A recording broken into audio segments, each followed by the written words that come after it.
এটি শেখ হাসিনা তার পরিবারের জন্যে একটা বিরাট মনস্তাত্ত্বিক, ওনারা যতদিনই থাকবেন একটা বার্ডেন হয়ে থাকবে, এতে কোনো সন্দেহ নেই।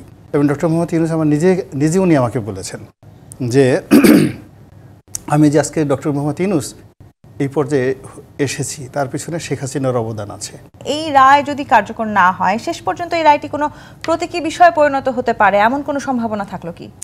প্রথমত হলো এই রায়টি মানুষের মনোজগতে একটা নেতিবাচক প্রতিক্রিয়া তৈরি করবে, বিশেষ করে আওয়ামী লীগের যারা লোকজন, তারা এই ধরনের একটা ঘটনা ঘটতে পারে এটা কখনো স্বপ্নে কল্পনা করেনি।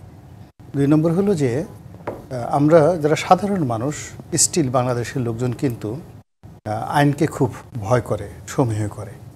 এমনকি থানায় যদি একটা জিডি এন্ট্রি করা হয়, এই যে আমরা 3 জন লোক আছে, আমাদেরকে যদি কেউ একটা টেলিফোন করে বলে যে আপনার বিরুদ্ধে থানায় অমুক একটা জিডি এন্ট্রি করেছে, আমরা কিন্তু সঙ্গত কারণে ভয় পেয়ে যাব। তো সেক্ষেত্রে বাংলাদেশের একটি সর্বোচ্চ অ্যাপেক্স কোর্ট, এটা হাইকোর্টের একটি বেঞ্চের মর্যাদা সম্পন্ন, তো সেই অ্যাপেক্স কোর্ট থেকে মৃত্যুদণ্ড ঘোষণা করা হয়েছে। এটা চারটিখানি কথায় নয়, এটি শেখ হাসিনা তার পরিবারের জন্যে একটা বিরাট মনস্তাত্ত্বিক, ওনারা যতদিনই থাকবেন একটা বার্ডেন হয়ে থাকবে, এতে কোনো সন্দেহ নেই। ভবিষ্যতে কি হবে বা না হবে, কিন্তু যদি শেখ হাসিনা 100 বছরে জীবিত থাকে, এবং যেটা আমি এর আগে বললাম নিয়তিতে অনেক কিছু ঘটে। ধরুন উনি আবার দেশের প্রধানমন্ত্রী হলেন, কিন্তু প্রধানমন্ত্রী হলেও ওনার যারা প্রতিপক্ষ তারা কিন্তু বলবে ওই কথা, বাকশালের মতো, বাসন্তীর জালের মতো, যে চিনি আপনাকে অমুক কোর্ট থেকে মৃত্যুদণ্ড দেওয়া হয়েছিল, আপনি ক্ষমতায় এসে নিজের হাতে সেই রায় পরিবর্তন করে আবার সেই ফাঁসির রায়কে আপনি রহিত করেছেন, ফলে এই দায় কখনো শোধ হবে না।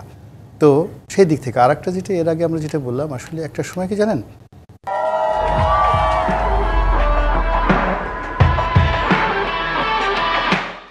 ডক্টর মোহাম্মদ ইউনূসের সঙ্গে কিন্তু শেখ হাসিনার খুব ভালো একটা সম্পর্ক ছিল। 1996 থেকে 2001 পর্যন্ত they had the best relationship. এবং ডক্টর মোহাম্মদ ইউনূস আমার নিজে উনি আমাকে বলেছেন যে আমি যে আজকে ডক্টর মোহাম্মদ ইউনূস এই পর্যায়ে এসেছি তার পিছনে শেখ হাসিনার অবদান আছে, উনি আমাকে নিজে বলেছেন। তারপর উনি আমাকে বলেছেন যে আমার ব্যাংকটা তো বন্ধ হয়ে যেত, শেখ হাসিনার জমানাতে শেখ হাসিনা 800 করোড় টাকা বিনা সুদে আমাকে এই গ্রামীণ ব্যাংকে দিয়েছেন, আদারওয়াইজ ব্যাংক দেউলিয়া হয়ে যেত।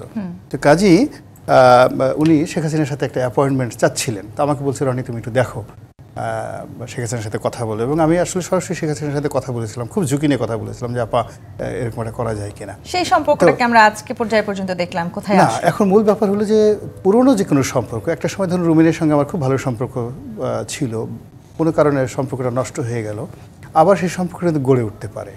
সেই সম্ভাবনা থাকলে কি মনে করছেন যে তাহলে আসলে এই মৃত্যুদণ্ড কার্যকর হবে কি না,